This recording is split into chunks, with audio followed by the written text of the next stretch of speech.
హరే కృష్ణ. అందరికీ కూడా భాగవతామృతం కార్యక్రమానికి స్వాగతం అండి.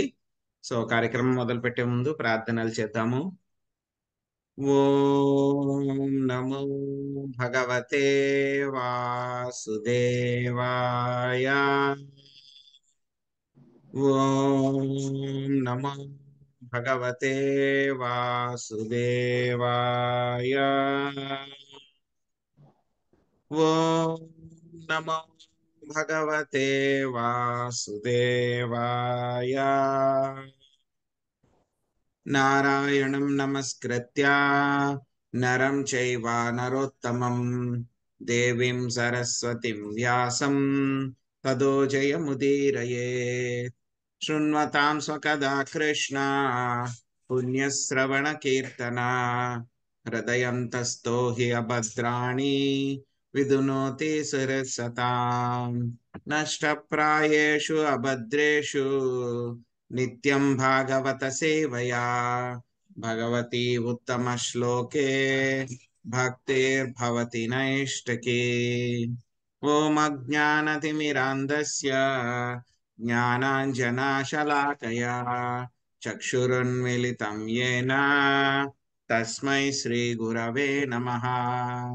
శ్రీ చైతన్యమనోభీష్టం స్థాపితం యేన భూతలే స్వయం రూపా కదా మహ్యం దదాతి స్వపదాంతికం.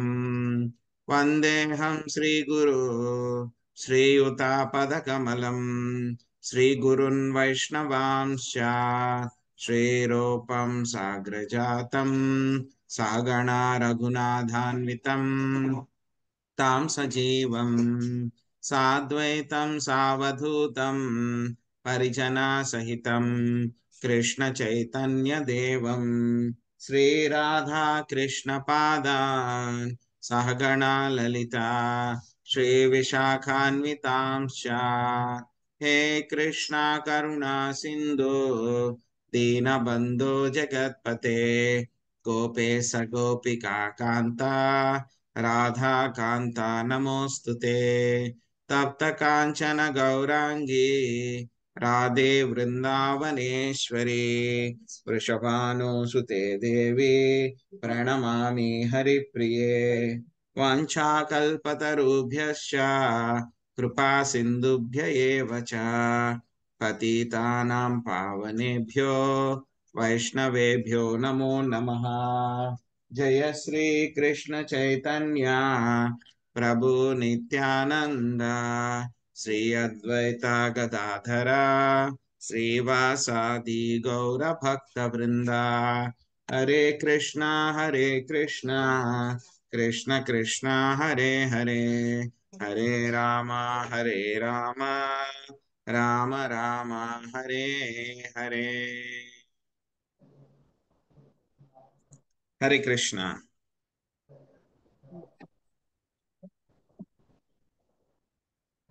హరే కృష్ణ. ఈరోజు మనము 42వ శ్లోకం నుంచి చూద్దాము. తృతీయ స్కందము 24వ అధ్యాయము. వ్రతం సా ఆస్థితో మౌన మాత్మైకసారణో ముని నిస్సంగో వ్యచరత్ క్షోణి మనగ్ని నరికేతన. పూర్ణ పురుషోత్తముడగు భగవానుని స్మరించుటకు ఏకాంతముగా ఆతనినే ఆశ్రయించుటకు కర్దమముని మౌన వ్రతమును చేపట్టెను. అగ్నితో గాని ఆవాసముతో గాని సంబంధము లేకుండా నిస్సంగత్వముతో అతడు సన్యాసిగా ధరణియందంతటను సంచరించెను. శశికళ మాతాజీ మీరు మొదటి పారాగ్రాఫ్ చదవండి. విజయలక్ష్మి మాతాజీ మీరు రెండో పారాగ్రాఫ్ చదవండి.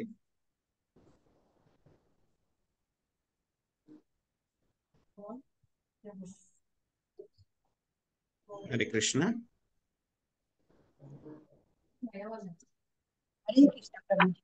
హరే కృష్ణ. భాషను బట్టి శ్రీల ప్రభుపాదుల వారికి ఇచ్చట అనగ్ని రనికేతన అను పదము ప్రధానమైనది. సన్యాసి అయిన వాడు అగ్ని నుండి మరియు ఆవాసం నుండి పూర్తిగా విడివడి ఉండవలెను. యజ్ఞార్థము లేదా వంట చేయు నిమిత్తము గృహస్థుడు అగ్నితో సంబంధమును కలిగి ఉండను. కానీ సన్యాసి మాత్రము ఆ రెండు బాధ్యతల నుండి విడివడి ఉండును. సదా కృష్ణ భక్తి భావన ఎందే నెలకొని ఉన్నందున అతడు వెంట చేయవలసిన అవసరము కానీ లేదా అగ్నిహోత్రం నిర్వహింపవలసిన అవసరం కానీ ఉండదు. అనగా సమస్త ధార్మిక కర్మలను అతడు అది వరకే నిర్వహించినట్టు వాడు. అనికేతన అనగా ఆవాసము లేకుండా అని భావము.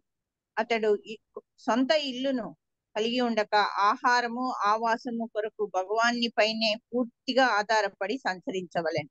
హరే కృష్ణ ప్రభుజీ. ధన్యవాదాలు. హరే కృష్ణ ప్రభుజీ. హరే కృష్ణ. చదవండి మాతాజీ. మౌనం వహించినదే ఎవరును. హరే కృష్ణ. మౌనం అనగా నిశ్శబ్దముగా నుండుట అని భావము. మౌనము వహించినదే ఎవ్వరును భగవానుని లీలలను కర్మలను పూర్తిగా స్మరింపజాలరు. మూర్ఖుడు కాబట్టి చక్కగా పలుకలేడు కాబట్టి మౌన వ్రతమును చేపట్టుట కాదు. జనులను తనను కలత పెట్టకుండా ఉండుటకై మనుజుడు మౌనమును వహించవలెను. మాట్లాడినంత వరకే మూర్ఖుడు గొప్ప తెలివి గలవాడిగా గోచరించునని చాణక్య పండితుడు పలికెను. అనగా పలుకే పరీక్ష వంటిది. నిరాకారవాది స్వాముల వారు పాటించడి నామమాత్రపు మౌనము సూచించినదేమనగా అతడు చెప్పవలసిందేదీనూ లేదు. అతడు కేవలము భిక్ష మాత్రమే అడగగలడు. కానీ కర్దమముని స్వీకరించిన మౌనము అటువంటిది కాదు. అసత్ప్రంగ సంగమమును విరమించుటకే అతడు మౌనమును దాల్చెను. గంభీరముగానే అసందర్భ ప్రలాపలను ఆపినప్పుడే మనుజుడు మౌని అనబడును. దీనికి అంబరీష్ మహారాజే చక్కని ఉపమానము. అతడెప్పుడు మాట్లాడినను శ్రీకృష్ణుని లీలను గుర్చే మాట్లాడేవాడు. మౌనమునున్నది అసత్ప్రసంగమును నివారించి పలుకులను శ్రీకృష్ణుని లీలయందు నెలకొల్పునట్లుగా చేయును. ఆ విధముగా జీవితమును పూర్ణముగా గావించుకొనుటకు మనుజుడు కృష్ణలీల శ్రవణ కీర్తనములను కావింపవచ్చును. భగవద్గీత యందు వివరింపబడినట్లు అమానిత్వం అదంభిత్వం గౌరవమునకై ప్రాకులాడక తన భౌతిక స్థితిని గాంచి గర్వించక వ్రతమును చేపట్టి ఏ వ్రతము అని దాని భావము. అహింస అనగా హింసాయుతుడు కాకుండుట అని భావము. జ్ఞానమును పూర్ణత్వమును బడేటుకు 18 విధానములు కలవు. తన వ్రతము ద్వారా కర్దమముని ఆత్మానుభవపు సమస్త విధానములను చేపట్టెను. హరే కృష్ణ ప్రభుజీ. ధన్యవాదములు. హరే కృష్ణ మాతాజీ. సో చూసాం మనం ఏ విధంగా అయితే కనుక కర్దముని తన కుమారుడు అయినటువంటి కపిలునికి ఆయన ప్రార్థనలు చేశారు. సో ప్రార్థనలు చేసిన తర్వాత దానికి ప్రార్థనలకి సమాధానంగా కపిల మహర్షి ఏం చెప్పారు? సో నేను ఏ విధంగా అయితే కనుక సాంఖ్య విధానాన్ని నేను మళ్ళీ రివైవ్ చేస్తాను, పునఃస్థాపిస్తాను అని చెప్పారు. ఆయనకు అవతారం యొక్క ఉద్దేశ్యం ఏమిటి అని చెప్పారు. సో ఆ తర్వాత ఇంకేం చెప్పారు? ఏ విధంగా నువ్వు నన్ను పొందగలవు, నువ్వు ఏమి చెయ్యాలి అనేటువంటి ఇన్స్ట్రక్షన్స్ కూడా ఆయన ఇచ్చారు. ఏమిచ్చారు? నీ యొక్క హృదయంలో నన్ను దర్శించు అని చెప్పారు. ఆ తర్వాత మళ్ళీ తల్లికి ఏమవుతుంది అనేటువంటి విషయం కూడా చెప్పారు. ఆవిడ ఏ విధంగా అభయాన్ని పొందుతుంది అనేటువంటి విషయం చెప్పారు. సో నీ కోరిక ఎలా ఉందో దాని ప్రకారం వెళ్తూ ఉండు అని చెప్పారనమాట. సో అవన్నీ చెప్పిన తర్వాత ఏం చేశారు? కర్దమముని కపిల భగవానుడికి ఏం చేశారు? ఆయన ప్రదక్షిణం చేశారు. ప్రదక్షిణం చేసి చాలా సంతులనం కలిగినటువంటి మనస్సుతోటి ఆయన ఒక్కసారిగా అక్కడి నుంచి వనానికి వెళ్ళడం మొదలు పెట్టారనమాట. సో వనానికి వెళ్ళిన తర్వాత ఆయన ఏమేం చేశారు అనేటువంటి విషయాలు మనకి 47వ శ్లోకం దాకా మనకి వస్తాయన్నమాట. సో ఈ శ్లోకంలో మనకి చెప్తున్నారు, మనం వెళ్ళినప్పుడు ఆయన ఏం చేశారు అని అంటే కనుక మొట్టమొదటిది అగ్నితో గాని, ఇంకొకటి ఏం చెప్తున్నారు, రెండవది ఆవాసంతో గాని సంబంధం లేకుండా ఉన్నారు అని చెప్తున్నారు. అగ్నిని ఎవరైనా 2 రకాలుగా ఉపయోగిస్తారనమాట. ఒకటి యజ్ఞార్థం, యజ్ఞాలు చేయడానికి ఒకటి, రెండవది ఏంటంటే కనుక ఆయన వంట చేయడానికి ఒకటి. సో అందరూ కూడా వాడుతూ ఉంటారనమాట. సో ఆయన సన్యాసి కాబట్టి ఆయన యజ్ఞాలు కర్మలు ఏవైతే ఉన్నాయో అవన్నీ కూడా చేయాల్సినటువంటి అవసరం లేదు. అదేవిధంగా సన్యాసి కాబట్టి ఆయన వంట కూడా చేసుకోవాల్సినటువంటి అవసరం లేదనమాట. సో అందుకని ఆయన యజ్ఞం గురించి అనగ్ని రనికేతన అని చెప్తున్నారు కాబట్టి అది అవసరం లేదు. సో ఆ తర్వాత అనికేతన అని చెప్తున్నారు అంటే కనుక ఆయన ఆవాసంతో సంబంధం లేదు. సన్యాసి ఎప్పుడు కూడా ఒక ఇంట్లో ఉండకూడదు. సో అన్ని చోట్లకి కూడా మూవ్ అవుతూ ఉండాలి. సన్యాసం యొక్క రూల్ ఏంటంటే కనుక 3 రోజుల కన్నా ఎక్కువ ఒక ప్రదేశంలో వాళ్ళు ఉండకూడదు అనమాట. సో ఆ విధంగా ఏం చేస్తున్నారు ఇక్కడ కర్దమ ముని ఆ విధంగా సన్యాసం తీసుకున్న తర్వాత అన్ని చోట్లకి కూడా ఆయన తిరుగుతూ ఉన్నారన్నమాట. సో తర్వాత ఇంకేం చెప్తున్నారు అంటే కనుక ఆయన మౌన వ్రతాన్ని చేపట్టారు అని చెప్పి చెప్తున్నారు అన్నమాట. సో మౌన వ్రతము అంటే కనుక వెంటనే మనందరికి ఏం గుర్తొస్తుంది? ఏమి మాట్లాడకుండా ఉండడము అని చెప్పి గుర్తొస్తుంది అనమాట. కానీ ఈ యొక్క మాయావాది సన్యాసులు అయితే కనుక వాళ్ళు ఏం చేస్తారు? ఈ యొక్క మౌన వ్రతం ఎవరైతే నిరాకారవాదులు ఉంటే కనుక వాళ్ళు భిక్ష మాత్రమే అడుగుతారు. సో వాళ్ళ మౌన వ్రతం అంటే కనుక వాళ్ళకి శూన్యం కాబట్టి వాళ్ళు ఏం మాట్లాడరు. కానీ ఎవరైతే భక్తులు ఉంటారో, భక్తి సన్యాసులు ఎవరైతే ఉంటారో వాళ్ళు ఏం చేస్తారు? అసందర్భ ప్రలాపనలు, ప్రజల్ప ఏదైతే ఉందో దాన్ని మాట్లాడరు. కానీ వాళ్ళు మాట్లాడడం ఏది మాట్లాడినా సరే మొత్తం అంతా కూడా కృష్ణ సంబంధ విజ్ఞానం గురించి వాళ్ళు మాట్లాడుతూ ఉంటారు. కృష్ణ లీలల గురించి, ఆయన యొక్క ఏ విధంగా ఆయన పనులు చేశారు, ఆయన యొక్క అవతారాల గురించి, వాటి గురించి మాత్రమే మాట్లాడతారు. అది కూడా భక్తులతోనే మాట్లాడతారు. అనవసరమైనటువంటి ప్రాపంచిక విషయాలు ఏవైతే ఉన్నాయో, ఏవైతే కనుక అవసరం లేదో సో అటువంటి విషయాలు, చెడ్డ విషయాలు ఏవైతే ఉన్నాయో, అనవసరమైనటువంటి విషయాలు వాళ్ళు మాట్లాడరు అన్నమాట. సో అదే విధంగా ఇంకా వాళ్ళు ఏం చేస్తూ ఉంటారు? గౌరవం కోసం పాకులాడము. సో అదే విధంగా భౌతిక స్థితిని గాంచి గర్వంగా ఉండడము, గర్వంగా ఉండకపోవడము, సో ఇవన్నీ కూడా వ్రతం కిందకు వస్తాయి అన్నమాట. సో ఇవన్నీ కూడా ఆయన చేస్తూ ఉన్నారు. ఇంకేం ఆయన చేస్తున్నారు అనేటువంటి చూద్దాం. మనో బ్రాహ్మణి యుంజానో యత్తత్ సదసతఃపరం గుణావభాసే విగుణ ఏకభక్త్యానుభావితే. సదసత్తులకు పరమైన వాడును, త్రిగుణములను వ్యక్తీకరించిన వాడును, అవే త్రిగుణములకు అతీతుడును, కేవలము ఏకాంత భక్తిచే తెలియబడువాడును అగు పరబ్రహ్మంపై అతడు మనస్సును కేంద్రీకరించెను. రత్నకుమారి మాత చదవండి. హరే కృష్ణ ప్రభుజీ, దండవత్ ప్రణామాలు. హరే కృష్ణ.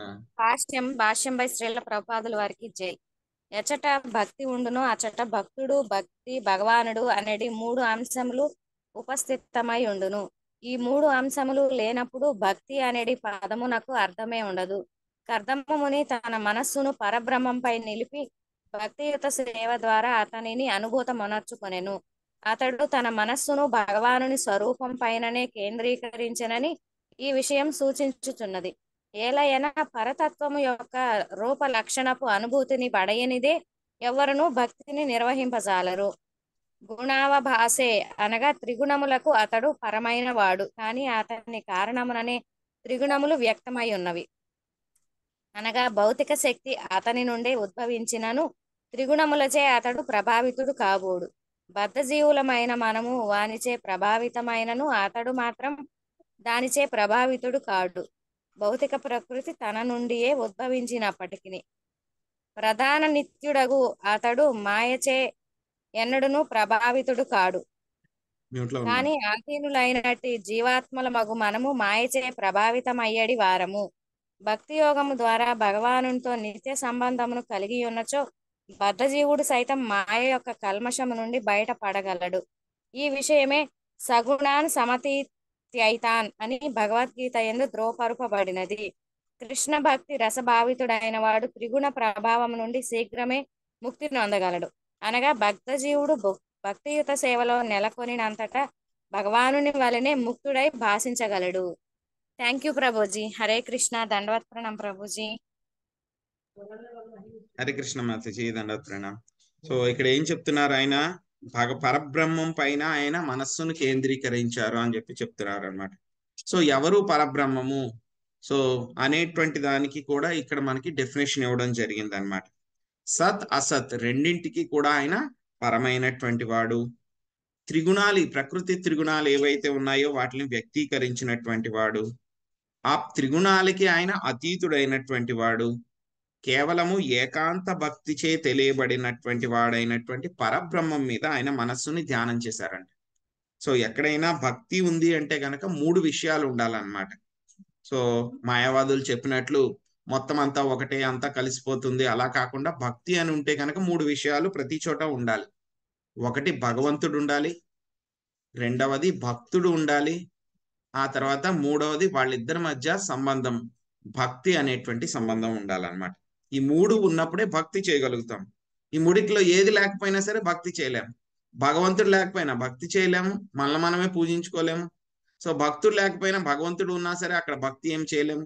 వీళ్ళిద్దరూ ఉన్నా సరే వాళ్ళిద్దరి మధ్యలో ఆ సంబంధము, ఆ రిలేషన్షిప్, ఆ సేవ అనేటువంటిది లేకపోతే కనుక ఈ భక్తి అనేటువంటి దానికి డెఫినేషన్ లేదనమాట.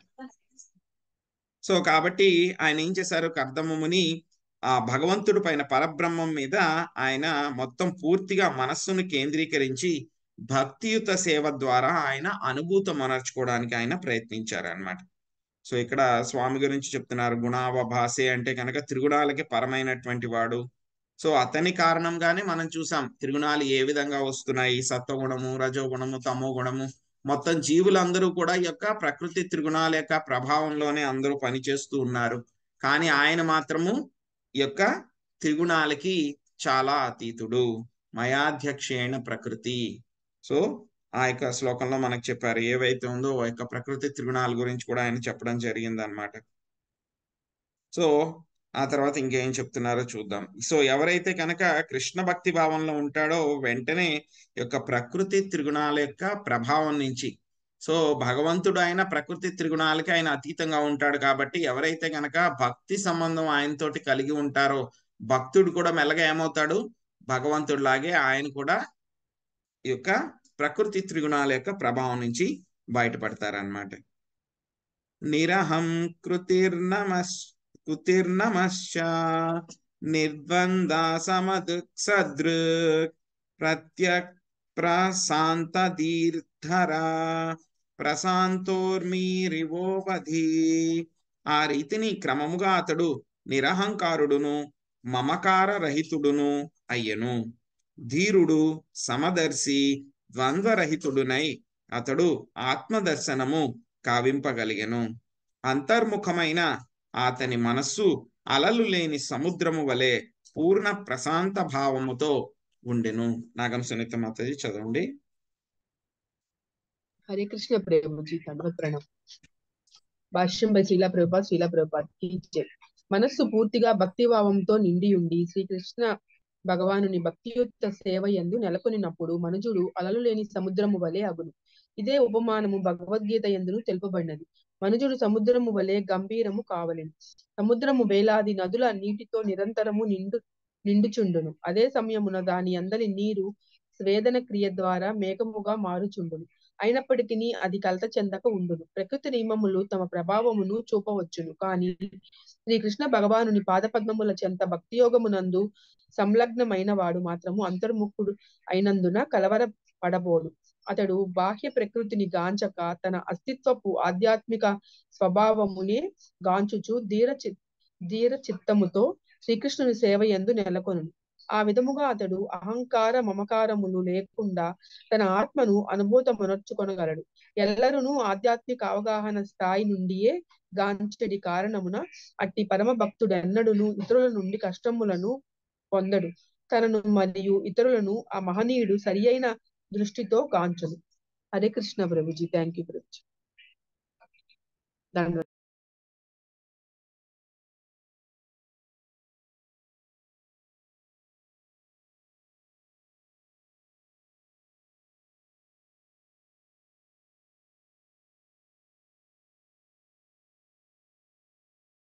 హరే కృష్ణ ప్రభుజీ, వినపడతలేదు మీ వాయిస్.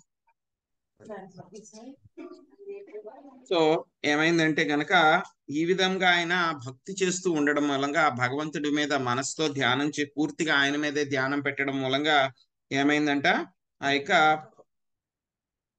అహంకారం నుంచి ఆయన బయటపడ్డారంట. నిరహంకారుడు అయ్యాడనమాట ఆయన. సో ఆ తర్వాత దేని మీద కూడా ఆసక్తి అనేటువంటిది లేకుండా, మమకారం అనేటువంటిది లేకుండా కూడా అయ్యారనమాట. సో ఆ తర్వాత ఇంకేం చెప్తున్నారు, ధీరుడు అయ్యారు. సో ధీరుడు అయ్యారు అంటే కనుక ఆయన చాలా ధైర్యవంతుడు అనేటువంటి విషయము. అదే విధంగా ఈ యొక్క ఏదైతే కనుక మనము చాలా సార్లు చర్చించుకున్నాము, ఈ యొక్క ధీరుడు అనేటువంటి పదాన్ని కూడా మనకి ఈ యొక్క లైంగిక సంబంధం ఏది కూడా లేకుండా చాలా స్ట్రాంగ్ గా నిలబడగలగడం అన్నమాట, లైంగిక సంబంధాలు పెట్టుకోకుండా. సో అది కూడా ధీరుడు. సమదర్శి, అందరినీ కూడా సమానంగా గాంచగలగడము. అదే విధంగా ద్వంద్వరహితుడు, ఏవైతే కనుక ద్వంద్వాలు అవన్నీ ఉన్నాయో వాటి నుంచి ఆయన దూరంగా ఉన్నారు. సుఖదుఖాలు ఏదొచ్చినా సరే ఆయన బాధపడేవాళ్ళు కారనమాట. సుఖదుఖాలు, కష్ట సుఖాలు, వేడి చలి, ఎండ నీరు వాన అన్నిటి నుంచి కూడా ఆయన చాలా విముక్తి కలిగినటువంటి వాడే. ఎలా అయితే కనుక ఆయన మనసు ఎలా అయిపోయిందంట, చాలా నిశ్చలంగా అయిపోయింది అనమాట. ఎలా అంటే గనక అలలు లేకుండా ఉండేటువంటి సముద్రం లాగా చాలా స్టడీగా అయిపోయిందంట. సో అలా ఆ విధంగా ఆయన ఆ స్థాయికి వెళ్ళగలిగారు అనమాట. సో ఆ స్థాయిలో ఏమైంది, ఆయన ఇతరుల నుంచి కష్టాలను కూడా పొందలేదంట, అందరినీ కూడా ఆయన సమదృష్టితోటి చూడగలిగారు అనమాట ఆయన. వాసుదేవే భగవతి సర్వజ్ఞే ప్రత్యగాత్మని పరేణ భక్తి భావేన లబ్ధాత్మా ముక్త బంధన. ఆ విధముగా అతడు బద్ధ జీవనం నుండి ముక్తుడై ఎల్లరి యందు సర్వజ్ఞుడగు పరమాత్మునిగానున్న దేవదేవుడగు వాసుదేవుని దివ్యమగు భక్తియుత సేవయందు నెలకొనెను. సునీత హరిబాబు మాత చదవండి. హరే కృష్ణ ప్రభుజీ, ధన్వత్ ప్రణామాలు. కృష్ణ కృపామూర్తి శీల ప్రభుపాదికి జై. భాష్యము. మనుజుడు శ్రీకృష్ణ భగవానుని దివ్యమగు భక్తితో సేవ యందు నెలకొనినప్పుడు వ్యక్తిగతాత్మగా తన సహజ స్థితి దేవదేవుడగు వాసుదేవునికి నిత్య సేవకుడు అగుటయేనని తెలుసుకునను. పరమాత్మ మరియు వ్యక్తిగత ఆత్మ రెండును ఆత్మలే కనుక అన్ని విధములుగా అవి సమానమే అనుట ఆత్మానుభవపు అర్థము కాదు. వ్యక్తిగత ఆత్మ బద్ధుడే అయ్యే అవకాశము కలదు, కానీ పరమాత్మ ఎన్నడూ బద్ధుడు కాడు. బద్ధజీవుడు తాను పరమాత్మునికి ఆధీనుడని అవగతము చేసుకున్నప్పుడు అతని స్థితి లబ్ధాత్మ స్థితి అని పిలువబడును. అదియే ముక్త బంధనము. భౌతిక కల్మషముల నుండి విడుదల అవబడును. తాను భగవానుడితో సమానమని తలిచినంత కాలము భౌతిక కల్మషములు కొనసాగును. అదియే మాయ యొక్క చివరి వల. మాయ ఎల్లప్పుడూ బద్ధజీవునిపై ప్రభావము చూపుచుండును. గొప్పగా ధాన్యము మరియు తాత్విక కల్పములు గావించిన పిమ్మట కూడా మనుజుడు గొప్పగా ధ్యానము మరియు తాత్విక కల్పనము గావించిన పిమ్మట కూడా మనుజుడు తాను భగవానుతో ఏకమని తలిచినచో అతడు ఇంకనూ మాయ యొక్క చివరి వలలో చిక్కుబడినట్లుగా తెలుసుకొనవలెను. ఇచ్చట పరేణ అను పదము మిగులు ప్రధానమైనది. పర అనగా భౌతిక కల్మషములకు లేకుండా దివ్యమైనటిది అని భావము. తాను శ్రీకృష్ణ భగవానుని నిత్య సేవకుడుననేది పూర్ణ జ్ఞానమే పరాభక్తి అని పిలువబడును. కానీ ఎవరేని భౌతిక కల్మషముల ఎడల మమకారము కలిగి ఉండి ఏదో భౌతిక లాభము పొందుటకై భక్తి చేసినచో అది వృద్ధా భక్తి, కలుషితమైన భక్తి అనబడును. పరాభక్తి ద్వారా మనుషుడు నిజముగా ముక్తుడు కాగలడు. ఇక్కడ సర్వజ్ఞే అను పదము ఇంకొక పదము పేర్కొనబడినది. హృదయమునందు విరాజమానుడై ఉన్న పరమాత్ముడు సమస్తము ఎరిగినవాడు.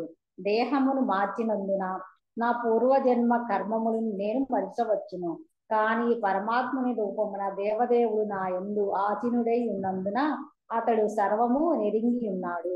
కనుకనే నా పూర్వజన్మ కర్మఫలమును అతనిచే నాకు ఒసగబడుచున్నది. నేను మరిచిపోయినప్పటికీ నా పూర్వజన్మములోని శుభాశుభ కర్మములను సుఖదుఖములను అతడు నాకు వసుగును.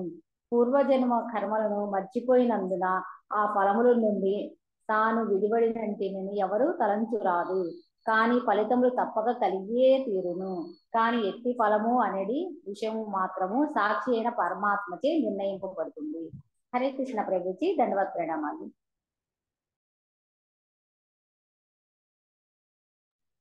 సో చాలా ముఖ్యమైనటువంటి విషయాలు ప్రభుపాదుల వారు మనకి భాష్యంలో చాలా చాలా ముఖ్యమైనటువంటి విషయాలు చెప్పారన్నమాట. సో ఏం చేశారంట, ఒక్క నిమిషం అండి.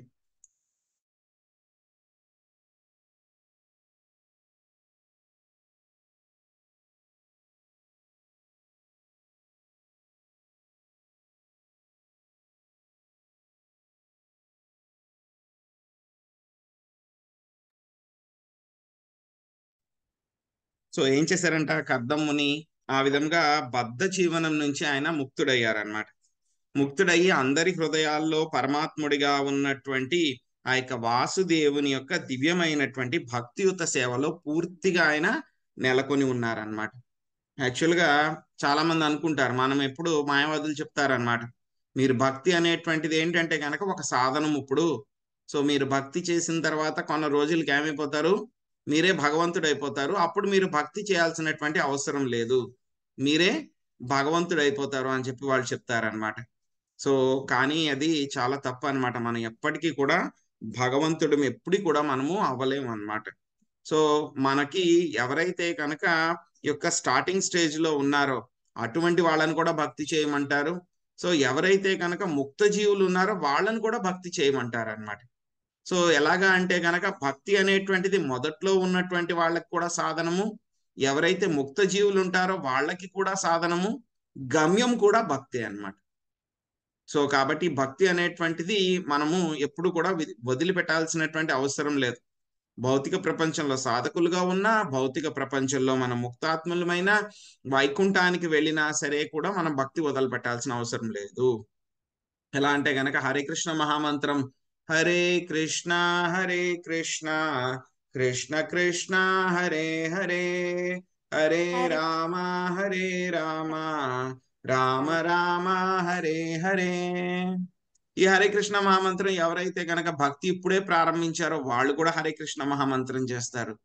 ఎవరైతే శుద్ధ భక్తులు అయిపోయారో, గొప్ప గొప్ప మహారాజులు ఎవరైతే ఉన్నారో, గురువులు ఎవరైతే ఉన్నారో వాళ్ళు కూడా హరే కృష్ణ మహామంత్రం 16 మాలలు ప్రతిరోజు జపం చేస్తారు. ఎవరైతే కనుక భౌతిక ప్రపంచాన్ని వదిలిపెట్టి ఆధ్యాత్మిక ప్రపంచానికి వెళ్ళిపోయారో వాళ్ళు కూడా హరే కృష్ణ మహామంత్రం జపం చేస్తారు. ఈ యొక్క హరే కృష్ణ మహామంత్రం ఎప్పుడు కూడా వదిలిపెట్టాల్సినటువంటి అవసరం లేదు. ఎప్పుడు కూడా హరే కృష్ణ మహామంత్రాన్ని మనం పట్టుకుని ఉండాలి. ఈ హరే కృష్ణ మహామంత్రమే మనకి అన్ని, నామ ప్రభు అంటారనమాట, ఆయనే మనకి అన్ని కూడా ఇస్తారనమాట హరే కృష్ణ మహామంత్రం ద్వారా. సో అల్టిమేట్ గా ఏం చేస్తుంది ఈ యొక్క హరే కృష్ణ మహామంత్రం? భక్తి లతా బీజం చెప్పుకున్నాం మనం. ఆ యొక్క గురు కృష్ణ ప్రసాదేపాయ్ భక్తి లతా బీజ. సో ఎప్పుడైతే కనుక గురువులు యొక్క కృప వలన మనకి ఏమవుతుంది, భక్తి అనేటువంటి ఆ యొక్క విత్తనం దొరుకుతుంది. ఆ విత్తనాన్ని ఏం చేయాలి, మన హృదయంలో నాటుకోవాలి. నాటుకున్న తర్వాత ఆ విత్తనానికి రోజు మనం నీళ్లు పోయాలి. ఆ నీళ్లు పోయడం ఏంటి, మనం రోజు చేస్తున్నాం కదండి, హరే కృష్ణ కృష్ణ కృష్ణ హరే హరే, హరే రామ రామ రామ రామ హరే హరే. ఏదైనా ఒక విత్తనం వేసాం అనుకోండి, ఏం చేస్తాం, దానికి రోజు కూడా దానికి ఎంతో కొంత నిర్దిష్టమైనటువంటి నీరు దానికి అందించాలి. ఏదో నాకు బాగా నీళ్ళు ఎక్కువ దొరికినాయి కదా అని చెప్పి ఒక రోజు బాగా ఎక్కువ పోసేయడము, తర్వాత నాకు ఈరోజు ఖాళీ లేదని చెప్పేసి దానికి అస్సలు నీళ్లు పోయకుండా ఉండము, ఈ విధంగా చేస్తే గనక ఆ మొక్క గాని ఆ యొక్క విత్తనం గాని మొలొస్తుందా, అది చెట్టు అవుతుందా, చక్కగా ఎదుగుతుందా? ఎదగదు అది. సో కాబట్టి ప్రతిరోజు కూడా దానికి ఎంతో కొంత నిర్దిష్టమైనటువంటి నీళ్లు మనం అందించాలన్నమాట. అందుకే హరే కృష్ణ మహామంత్రం కూడా కనీసం మనం 16 మాలలు ప్రతిరోజు కూడా జపం చేయాలి. ఏదో నాకు ఈరోజు బాగుంది, టైం ఉంది కదా అని చెప్పి 40 మాలలు చేసేసి, నాకు ఈరోజు ఖాళీ లేదు కదా అని 1-2 మాలలు చేసేసి ఆ విధంగా చేయకూడదు అనమాట. స్టడీగా ఉండాలి. మినిమం అది 16 అనేటువంటిది ఏంటి, మినిమం అనమాట. కనీసం 16 మాలలు అనేటువంటిది మనం చేయాలన్నమాట. సో ఇక్కడ చూస్తే కనుక కర్దమ్ముని ఏం చేశారు, భౌతిక కల్మషాలు ఏవైతే ఉన్నాయో వాటిని అన్నిటి నుంచి కూడా పూర్తిగా విడబడ్డాడు ఆయన. విడబడిన తర్వాత కూడా ఏం చేస్తున్నాడు ఆయన, వాసుదేవుడికి నేను నిత్య సేవకుణ్ణి అనేటువంటి విషయం తెలుసుకున్నాడు. తెలుసుకున్న తర్వాత ఆయన ఏం చేస్తున్నారు, ఇంకా భగవంతుడు అయిపోయాడు, ఆయన ఏం అవ్వలేదు. అప్పుడు కూడా ఏం చేస్తున్నారు, స్వామి యొక్క సేవలోనే ఆయన ఇంకా చాలా స్ట్రాంగ్ గా నెలకొని ఉన్నారనమాట. సో పరమాత్మ, వ్యక్తిగత ఆత్మ ఇద్దరు కూడా ఆత్మలే, కానీ అవి రెండు సమానం అనడం అనేటువంటిది చాలా తప్పు అనమాట. సో ఎప్పుడైతే గనక బద్ధజీవుడు నేను పరమాత్ముడి యొక్క నియంత్రణలో ఉంటాను అనుకునేటువంటి స్థితి ఏమిటంటే అది లబ్ధాత్మ స్థితి. సో అది అప్పుడే ఏంటంటే గనక భౌతిక కల్మషాల నుంచి విడువబడినటువంటి స్థితి అన్నమాట. సో తర్వాత ఏంటి ఏమనిపిస్తుందంటే, నేను భగవంతుడితో సమానము, నేను కనుక ఇప్పుడు కొంచెం యోగా ప్రాక్టీస్ అవన్నీ కూడా చేస్తే కనుక నేను కూడా భగవంతుడిని అయిపోతాను. సో నేను ఇన్ని సంవత్సరాలు నేను ఈ యొక్క విధానం ఏదో భక్తో లేకపోతే భక్తి కాదు, ఏదో ఒక యోగా ప్రాక్టీస్, ఏదో తపస్సు ఏదో చేయడం మూలంగా నేను భగవంతుడిని అయిపోయాను అని ఎవరైతే కనుక తలుచుకుంటారో అనుకుంటారో వాళ్ళందరూ కూడా ఏంటి, మాయ వేసినటువంటి చివరి వల అన్నమాట. సో అందుకే చూస్తాం మనం చాలా మంది జ్ఞానయోగులు కానీ ధ్యాన యోగులు కానీ వాళ్ళకి కొన్ని సిద్ధులు వస్తాయి, శక్తులు వచ్చేస్తాయి అన్నమాట. వచ్చిన తర్వాత వాళ్ళు అనుకుంటారు నేను కూడా దేవుణ్ణి అయిపోయాను. మాయావాదులు అయితే అదే ప్రీచ్ చేస్తారనమాట, నువ్వే భగవంతుడు అయిపోతావు. సో వాళ్ళు ఎప్పుడు కూడా గురువుని గౌరవించరు అనమాట. వాళ్ళు ఏమనుకుంటారంటే కనుక గురువు ఓకే ప్రస్తుతం ఎలా ఉన్నాడు, గురువు ఆ ఒక్క స్థాయిలో ఉన్నాడు. ఆయన ఏమవుతుంది తర్వాత కొన్ని రోజుల తర్వాత గురువు ప్రాక్టీస్ చేసిన తర్వాత ఏమవుతాడు, గురువు భగవంతుడితో కలిసిపోతాడు, కాబట్టి నేను గురువు అయిపోతాను, నేను కూడా కొన్నాళ్ళు అక్కడ ఉంటాను, ఉన్న తర్వాత ఏమవుతుంది మళ్ళీ నేను కూడా భగవంతుడిని అయిపోతాను, ఆ తర్వాత మళ్ళీ నా శిష్యులు గురువులు అవుతారు, మళ్ళీ వాళ్ళు కూడా భగవంతుళ్ళు అయిపోతారు. ఇలా జరుగుతుందండి? ఇలాగ ఎప్పుడు కూడా జరగదు అనమాట. సో భగవంతుడితోటి మనం ఎలా అనుకుంటాము, భగవంతుడు ఉన్నాడు, ఆయనకి ఒక మొట్టమొదటి శిష్యుడు, ఆయన శిష్యుడి యొక్క శిష్యుడు, ఆయన యొక్క శిష్యుడి యొక్క శిష్యుడు, ఆయన యొక్క శిష్యుడు అంటే కనుక ఏంటి, ఆ యొక్క గురువుకి శిష్యుడు సేవ చేస్తూ ఉంటాడు కాబట్టి భగవంతుడికి మనం ఎలా అవుతాము, దాస దాస దాస దాస దాస దాస దాస దాసులు అవుతాం. ఇది కరెక్ట్ అయిన పద్ధతి అన్నమాట. ఇదే మనకి పరంపర అని చెప్పారనమాట. సో మాయావాదులు ఏమని చెప్తారు అంటే కనుక నేను భగవంతుడిని అయిపోతాను కాబట్టి నేను గురువుకు అంత గౌరవం ఇవ్వాల్సినటువంటి అవసరం లేదు, ఏదో టెంపరీగా నేను ఇప్పుడు ఇస్తున్నాను, ఇంకా నాకు పవర్ రాలేదు కాబట్టి గురువుకు గౌరవం ఇస్తున్నాను, తర్వాత నేను గురువుని పట్టించుకోవాల్సిన అవసరం లేదు ఎందుకంటే నేనే దేవుణ్ణి అయిపోతాను కాబట్టి అని చెప్పి వాళ్ళు అనుకుంటారనమాట. ఆ విధంగా అది చాలా తప్పు పద్ధతి. ఎప్పటికీ కూడా మనం భగవంతుడి యొక్క దాస దాస దాస దాసుల యొక్క దాసులమే అయ్యి ఉంటాం అన్నమాట. సో కాబట్టి మాయ చివరి వాళ్ళు వేస్తుంది అనమాట. సో మనం మిగతా దానికి దేనికి లొంగలేదనుకోండి, ప్రలోభాలకి, ధనానికి గాని, నధనం నజనం నా సుందరీం కవితాం వా జగదీశ కామయే, ధనానికి గాని అందానికి గాని గొప్ప ఫాలోవర్స్ అన్నమాట, ఒక మంది మార్బలం గాని, నన్ను నాయకుడు అని చెప్పి పొగిడేవాళ్ళు గాని, కవితలు బాగా రాయగలగడం గాని, సో అందరినీ నియంత్రించగలగడం గాని, ఇవన్నీ కూడా నాకు వద్దు అని చెప్పి ముందుకు వెళ్ళిపోయినా సరే మాయ ఏం చేస్తుంది, లాస్ట్ ఎర వేస్తుంది అనమాట. ఎలా అయితే చేపలు పట్టుకోవడానికి వేటగాళ్ళు ఏం చేస్తారు, ఫిషర్ చేపలు పట్టుకోవడానికి వాళ్ళు గేలం వేస్తారు అనమాట, అలాగా మాయ మనకి చివరి గేలం వేస్తుంది అనమాట. ఏంటా గేలము, నువ్వే దేవుడు అయిపోవచ్చు కదా, నువ్వే దేవుడివి అని చెప్పి లాస్ట్ గేలం వేస్తుంది అనమాట. ఎంతో తపస్సు చేసినటువంటి గొప్ప గొప్ప వాళ్ళు కూడా ఈ చివరి అల్యూర్మెంట్ కి గేలానికి వాళ్ళు పడిపోతారనమాట. సో కాబట్టి మనకి ప్రభుపాదుల వారి యొక్క దయ వల్ల మనకి ముందు నుంచే తెలుస్తుంది, ఓ మాయ ఇలాంటి ట్రాప్. యాక్చువల్ గా మనం అంత ఎలివేటెడ్ స్టేజ్ కి వెళ్ళలేదు ఇంకా మనం, కాబట్టి మనకి మాయ ట్రాప్ వేయదు. మనం ఇంకా కింద కింద వాటితోనే కొట్టుకుంటూ ఉన్నాం మనం, ధనం జనం సుందరి ఇవన్నీ వీటితోనే కొట్టుకుంటూ ఉన్నాం మనం, అరిషడ్ వర్గాదులు, కోపము ద్వంద్వాలు ఈ వీటితోనే మనం ఇంకా బాధపడుతున్నాం, అక్కడ దాకా వెళ్ళలేదు మనం. కానీ ఏంటంటే కనుక లాస్ట్ ట్రాప్ అయితే కనుక ఏంటి, నువ్వే భగవంతుడివి అనేటువంటి ట్రాప్. మనం ఇంకా కింద ట్రాపుల్లోనే కొట్టుకుంటూ ఉన్నాం కాబట్టి ఆ ట్రాప్ ఇవ్వదు ఇంకా మనకి మాయ. సో పర అనేటువంటిది ఏంటి అర్థం ఏమిటంటే కనుక భౌతిక కల్మషాలు లేకుండా దివ్యమైనటువంటిది. సో కాబట్టి పరాభక్తి అంటే కనుక ఎటువంటి కల్మషాలు లేకుండా చేసేటువంటి భక్తి. విద్యాభక్తి అంటే కనుక కలుషితమైనటువంటి భక్తి అన్నమాట. సో ఇక్కడ భగవంతుడి గురించి చెప్తున్నారనమాట, ఆయన అందరి హృదయాల్లో కూడా ఆయన పరమాత్ముడి కింద ఆయన ఉంటారనమాట. సో మనం చేసినటువంటి కర్మలు ఏవైతే ఉన్నాయో వాటిలన్నిటినీ కూడా మనం మర్చిపోతాము, కానీ ఆయన మాత్రం ఆ యొక్క కర్మలు అనేటువంటివి ఎప్పుడు కూడా మర్చిపోరు. మనం మర్చిపోయి ఆ ఫలితాల గురించి కూడా మనం మర్చిపోతాం, కానీ ఆయన మాత్రం మనం చేసిన కర్మలు ఫలితాలు అన్ని కూడా గుర్తుపెట్టుకుంటారనమాట. మనం ఇంత క్రింది జన్మలో ఏం చేసాం అనేటువంటి విషయం మనం మర్చిపోతాం, కానీ ఆయన మాత్రం గుర్తు పెట్టుకునే ఉంటారనమాట. సో అర్జునుడు కూడా మనకి భగవద్గీతలో అడిగినప్పుడు పరంపరా సిస్టమ్ గురించి చెప్పినప్పుడు సో అప్పుడు స్వామి చెప్తారు, అర్జున నువ్వు నేను ఎన్నో జన్మలు తీసుకున్నాము, అవన్నీ కూడా నాకు గుర్తున్నాయి కానీ నీకు గుర్తులేవు అని చెప్పేసి ఆయన చెప్పడం జరుగుతుంది అనమాట.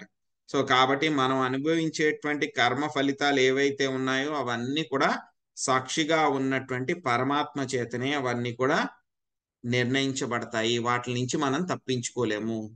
ఎప్పుడైతే కనుక జీవుడు ఆ యొక్క పరమాత్మకి శరణాగతి తీసుకుంటాడో, వాసుదేవే భగవతి, ఈ శ్లోకంలో చెప్పినట్లు అనమాట, వాసుదేవే భగవతి సర్వజ్ఞే ప్రత్యగాత్మని. సో వాసుదేవుడే సర్వం, బహునాం జన్మనాం అంతే జ్ఞానావాన్ మాం ప్రపద్యతి, వాసుదేవ సర్వమితి సమహాత్మ సదుర్లభ. సో ఎవరైతే కనుక వాసుదేవుడే సర్వము అనేటువంటి స్థాయికి వచ్చి అన్నీ కూడా తెలుసుకుని ఆ యొక్క వాసుదేవుడి యొక్క సంపూర్ణ శరణాగతి పొందుతాడో అటువంటి వాళ్ళకి ఏం చేస్తారు ఆయన స్వామి, వాళ్ళ యొక్క కర్మ ఫలితాలు ఏవైతే ఉన్నాయో ఆ భక్తి ఏం చేస్తుంది, మన యొక్క కర్మలు ఎన్ని రకాలైనటువంటి కర్మలు ఉన్నాయో అన్నిటినీ కూడా ఏం చేస్తుంది, భక్తి సర్వనాశనం చేసేస్తుంది అనమాట. ఎలా అయితే గనక ఒక దూదే రూములో పెట్టామనుకోండి, దూదంతా కూడా పెట్టాం కాటన్, ఒక చిన్న అగ్గిపుల్లు వేస్తే కనుక ఏమవుతుంది, మొత్తం అంతా కూడా మండిపోయి భస్మం అయిపోతుంది అదంతా.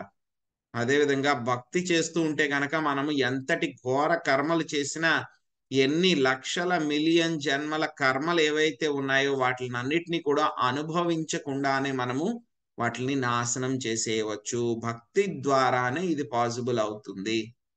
సో ఎందుకు ఈయన కర్దముని ఆ స్థాయికి వెళ్ళగలిగారు అంటే కనుక స్వామికి ఇంటెన్స్ అనమాట, గాఢమైనటువంటి భక్తి చేయడం మూలంగా ఏమైంది, ఆయన కర్మ అంతా కూడా జీరో అయిపోయింది. సో కర్మ అంతా జీరో అయిపోయిన తర్వాత ఏమైంది, ఆయన పూర్తిగా ప్రకృతి త్రిగుణాల నుంచి ఆయన బయటపడిపోయాడు. ఆయన ప్రకృతి త్రిగుణాల నుంచి బయటపడిన తర్వాత ఏమైంది, ఆయన మనస్సు సముద్రంలో అలలు లేకుండా ఎలా ఉంటుందో అలాగా స్టడీగా అయిపోయింది, ఎటు వెళ్ళట్లేదు, కేవలం భగవంతుడి యొక్క ధ్యానం మీదే ఉందన్నమాట, పరమాత్మ ధ్యానం మీదే ఉందన్నమాట. సో ఆ విధంగా ఆయన అయిపోయారు. ఇంకేం చెప్తున్నారో చూద్దాం. ఆత్మానం సర్వభూతేషు భగవంతమవస్థితం అపశ్యత్ సర్వభూతాని భగవత్యపి చాత్మని. భగవానుడు ఎల్లరి హృదయమందు విరాజమానుడై ఉండుటను మరియు ఎల్లరకు పరమాత్ముడైనందున ప్రతి ఒక్కరూ అతని అందే నిలిచి అందుంటుటను కర్దముడు గాంచనారంభించెను. హరే కృష్ణ. లక్ష్మీదేవి మాతది చదవండి. హరే కృష్ణ ప్రభుజీ, దండవత్ ప్రణామాలు. భాష్యం. ప్రతి ఒక్కరూ భగవానుని అందే నిలిచి ఉన్నారు అని దాని అర్థము ప్రతి ఒక్కరూ భగవానుడని కాదు. ఈ విషయము భగవద్గీత యందు వివరింపబడినది. సమస్తము దేవదేవుని యందే స్థితమై ఉన్నది. కానీ దీని భావము అతడు కూడా అన్నింటి యందు ఉన్నాడని కాదు. ఉన్న తరగతికి చెందిన భక్తులే ఈ రహస్యమును అవగతం చేసుకొనగలరు. ప్రారంభ స్థితిలోనున్నవారు, మధ్య తరగతికి చెందిన వారు, ఉన్నత శ్రేణి వారు అనుచు భక్తులు 3 రకములుగా ఉందురు. ప్రారంభ స్థితిలోనున్నవాడు భక్తి యోగ విధానముల నెరుగక కేవలము ఆలయం నందు శ్రీ విగ్రహారాధన నిలిచి ఉండను. మధ్యతరగతికి చెందినవాడు భగవానుడెవరు, భక్తుడెవరు, భక్తి రహితుడెవరు, అమాయకుడెవరు అనేది విషయముని ఎరిగి ఆయా ప్రకారము వాటితో వర్తించు. కానీ ఎల్లరి హృదయములందు భగవానుడు పరమాత్మని రూపమున విరాజిల్లుతున్నాడనియు సమస్తము ఆ దేవదేవుని దివ్యశక్తి పైననే ఆధారపడి ఉన్నదనియు లేదా నెలకొని ఉన్నదనియు కాంచువాడు అత్యున్నత భక్తి స్థానంలో నిలిచి ఉన్నాడు. హరే కృష్ణ ప్రభుజీ, ధన్యవాదములు. హరే కృష్ణ మాతాజీ. సో ఎవరైతే కనుక చాలా ఉత్తమ స్థాయి భక్తులు అవుతారో, హయ్యెస్ట్ క్లాస్ అవుతారో, వాళ్ళు మాత్రమే సమదర్శులు, ఆత్మదర్శులు అవ్వగలరు అన్నమాట. సో ఆత్మదర్శులు అయినటువంటి వాళ్ళు ఏం చేస్తారు, వాళ్ళు అందరి హృదయాల్లో ఉన్నటువంటి పరమాత్మని వాళ్ళు దర్శించగలుగుతారన్నమాట. పరమాత్మని దర్శించడమే కాకుండా ఆయన అందరి హృదయాల్లో కూడా ఆయనే ఉన్నారు, ప్రతి ఒక్కరి హృదయంలో కూడా పరమాత్మ ఉన్నారు అని చెప్పి తెలుసుకుంటారు. అందరి హృదయాల్లో ఉన్నటువంటి పరమాత్మ కూడా ఒక్కడే ఆయన అనేటువంటిది కర్దముని చూడగలిగారు అన్నమాట. సో మనం చూస్తే కనుక ప్రతి ఒక్కళ్ళు మనం అందరం కూడా భగవంతుడిలోనే మనం అందరం కూడా ఉన్నాం. అలాగే మనందరిలోనూ కూడా ఆయన భగవంతుడు ఉన్నారు. సో ఈ యొక్క విషయాన్ని మనం తెలుసుకోవాలన్నమాట. సో ఎవరైతే కనుక ఉన్నత తరగతికి చెందినటువంటి భక్తులు ఎవరైతే ఉంటారో వాళ్ళకి మాత్రమే ఈ యొక్క విషయం అర్థమవుతుంది అనమాట. సో ఎవరైతే కనుక భక్తి స్టార్టింగ్ ఉత్తమాధికారి, కనిష్టాధికారి, మధ్యమాధికారి అని ఉంటారనమాట. 3 రకాలైనటువంటి వాళ్ళు ఉంటారనమాట. సో ప్రారంభంలో ఉన్నటువంటి వాళ్ళు కనిష్టాధికారి ఏమనుకుంటాడు, కేవలం భగవంతుడు అంటే కనుక ఆ యొక్క విగ్రహ రూపంలోనే ఆయన ఉన్నారు అని చెప్పి విగ్రహానికి ఆయన ప్రాముఖ్యత ఇస్తారనమాట. ఎవరైతే కనుక మధ్య తరగతిలో ఉన్నటువంటి వాడు మధ్యమాధికారి అన్నమాట. సో ఆయనకేం తెలుస్తుంది, భగవంతుడు ఎవరు, భక్తుడు ఎవరు, భక్తులు కానటువంటి వాళ్ళు ఎవరు, అమాయకులు ఎవరు అనేటువంటి విషయాలు తెలుసుకుని ఆయన డిస్టింక్షన్ చూస్తారన్నమాట. కానీ ఎవరైతే కనుక చాలా హయ్యెస్ట్ లెవెల్కి వెళ్ళిపోయారో, ఉత్తమాధికారి అయిపోయారో, వాళ్ళు వేటికి కూడా ఆయన తేడా చూడరు. అందరి హృదయాల్లో కూడా వాళ్ళు భగవంతుణ్ణి చూస్తారు. పరమాత్మ కింద అందరి హృదయాల్లో ఉన్నటువంటి పరమాత్మ ఒక్కడే అనేటువంటి హయ్యెస్ట్ స్థాయిలో ఉంటారన్నమాట. సో ఒక్కొక్కసారి ఏం చేస్తూ ఉంటారు, మనకు ఉన్నటువంటి గొప్ప గొప్ప గురువులు అందరూ కూడా ఏంటంటే కనుక వాళ్ళందరూ కూడా ఉత్తమాధికారి స్థాయిలో ఉన్నటువంటి వాళ్ళు అన్నమాట. కానీ ఏంటంటే కనుక ప్రీచింగ్ చేయడం కోసం, ప్రచారం చేయడం కోసం వాళ్ళు ఏం చేస్తూ ఉంటారు, అప్పుడప్పుడు మధ్యమాధికారి కింద ఆ స్థాయికి వచ్చి వాళ్ళు ప్రీచింగ్ చేస్తారనమాట. కానీ వాళ్ళు ఎప్పుడు కూడా ఉత్తమాధికారులే అన్నమాట. శ్రీల ప్రభుపాదుల వారు ఇంకా గొప్ప గొప్ప మన పరంపరలో ఉన్నటువంటి వాళ్ళందరూ కూడా. కానీ ప్రీచింగ్ చేయడం కోసం వాళ్ళు మధ్య తరగతి స్థాయి కింద ఆ విధంగా వాళ్ళు చూస్తూ ఉంటారన్నమాట, ప్రవర్తిస్తూ ఉంటారన్నమాట. ఇచ్ఛా ద్వేష విహీనేన సర్వత్రా సమచేతసా భగవద్భక్తియుక్తేన ప్రాప్తా భగవతి గతి. విశుద్ధ మగు భక్తియుక్త సేవనొనర్చిన కారణమున సర్వత్రా సమచిత్తుడైన కర్దమముని ఇచ్ఛాద్వేష దూరుడై అంత్యమున భాగవత గతిని పొందెను. హరే కృష్ణ. లక్ష్మీ మాతాజీ చదవండి. లక్ష్మీ నాగేశ్వరి మాతాజీ చదవండి. హరే కృష్ణ ప్రభు. భగవద్గీత యందు తెలుపబడినట్లు కేవలము భక్తి యోగము ద్వారానే మనుజుడు శ్రీకృష్ణ భగవాను దివ్య స్వభావమును అవగతము చేసుకొని ఆ రీతిగా అతని దివ్య స్థితిని పూర్ణముగా తెలుసుకున్న పిమ్మట భగవద్గత్యమున ప్రవేశించును. భగవద్ధామమున ప్రవేశించు విధానము త్రిపద భూతి గతి అని భగవద్ధామ పదము పిలువబడను. దాని ద్వారానే మనుజుడు జీవితపు చరమ గమ్యమును సాధించగలడు. సత్తముని తనకు గల పూర్ణమైన భక్తి పరమ జ్ఞానమును మరియు సేవ ద్వారా భగవతి గతి అని తెలియబడు ఆ చరమగమ్యమును సాధించను. శ్రీమద్ భాగవతమును కర్తముని సన్యాసమును ద్వితీయ స్కందము నందలి 24వ అధ్యాయమునకు భక్తి వేదాంత భాష్యము సమాప్తం. హరే కృష్ణ ప్రభు. హరే కృష్ణ మాతాజీ. సో ఈ విధంగా ఆయన భక్తి చేసిన తర్వాత విశుద్ధమైనటువంటి భక్తి, విశుద్ధ భక్తి అన్నమాట, ఎటువంటి కల్మషాలు లేనటువంటి విధంగా ఆయన భక్తి చేశారనమాట కర్దమముని. సో ఆ విధంగా చేయటం మూలంగా ఆయన ఏమైంది, ఇచ్ఛా ద్వేషము అనేటువంటి వాళ్ళకి దూరుడయ్యి ఆయన చివరికి భగవత్ ప్రాప్తి, భగవంతుడిని ఆయన పొందడం జరిగింది అనమాట. సో భగవద్గీతలో కూడా మనకి చెప్తారు, కేవలం భక్తి ద్వారానే మనము శ్రీకృష్ణ భగవానుడు గురించి తెలుసుకోగలుగుతాము.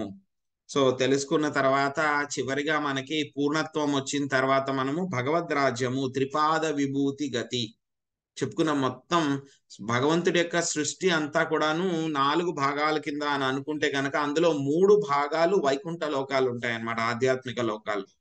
ఒక పాదం మాత్రమే, 1/4 మాత్రమే మనకి ఈ భౌతిక ప్రపంచం ఉంటుందన్నమాట.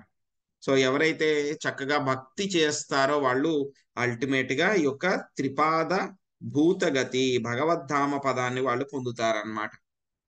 సో ఇక్కడ కర్దమ్ముని కూడా ఆ విధంగానే భగవంతుడికి ఆయన విశుద్ధమైనటువంటి భక్తి చేయడం మూలంగా భాగవతి గతి అనేటువంటి స్థాయికి ఆయన చేరుకోవడం జరిగిందనమాట. సో ఇది మనం ఈ యొక్క అధ్యాయంలో నేర్చుకున్నామండి. హరే కృష్ణ. మళ్ళీ వచ్చేటువంటి అధ్యాయము భక్తి యోగ మహిమ అనేటువంటి అధ్యాయం చూద్దాము.